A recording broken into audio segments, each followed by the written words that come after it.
Pemerintah Kabupaten Aceh Besar melaunching penyaluran bahan bakar minyak bersubsidi bagi nelayan Kecamatan Pulau Aceh di SPBU Ulele Banda Aceh pada Senin 7 November 2022.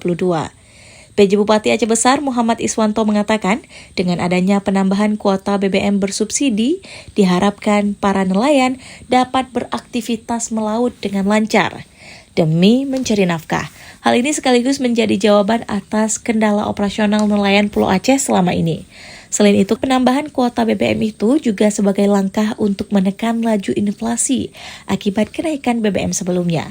Penyaluran perdana ini kita harap dapat meringankan beban nelayan karena ketersediaan BBM sangat penting untuk menekan laju inflasi, kata Iswanto. Meski begitu, untuk penyaluran BBM tersebut akan selalu diawasi agar tepat sasaran. Ditambahkan, ini juga menjadi jawaban atas janji Pemkab Aceh Besar beberapa waktu lalu terkait penambahan kuota BBM bersubsidi bagi nelayan. Nelayan-nelayan kecil yang memiliki armada di bawah 30 GT sangat membutuhkan BBM solar bersubsidi itu, kata Iswanto. Pihaknya juga akan meminta penambahan BBM bersubsidi bagi nelayan di Kecamatan Lepung, Long, dan tempat-tempat pendaratan ikan di Aceh Besar. Saat ini, kata Iswanto, untuk nelayan kecil di bawah 30 GT di Pulau Aceh itu ada sekitar 150. Namun, ada beberapa wilayah pesisir di Aceh Besar juga memerlukan tambahan kuota BBM ini. Alhamdulillah, hari ini kita sudah laksanakan janji kita.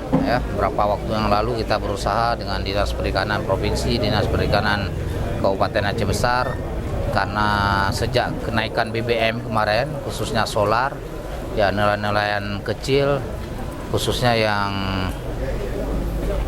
armadanya atau unitnya itu di bawah 30 GT, yang pergi pagi pulang sore, itu yang perlu kita perkuat. Yang hari ini sudah kita lakukan, dan mereka nanti akan secara teknis dikontrol oleh Dinas Perikanan yang memberikan rekomendasi dan juga dikontrol oleh Pawang. Ya, kita kemarin meminta bantu Pertamina untuk ditunjuk SPBU ini karena pergerakan dari pulau kan lebih dekat kemari. Sambil menunggu nanti mungkin di Lepung juga kita akan minta penambahan kuota di Long, ya di tempat-tempat pendaratan ikan yang notabene nelayan kecil seperti tadi, pergi pagi pulang sore.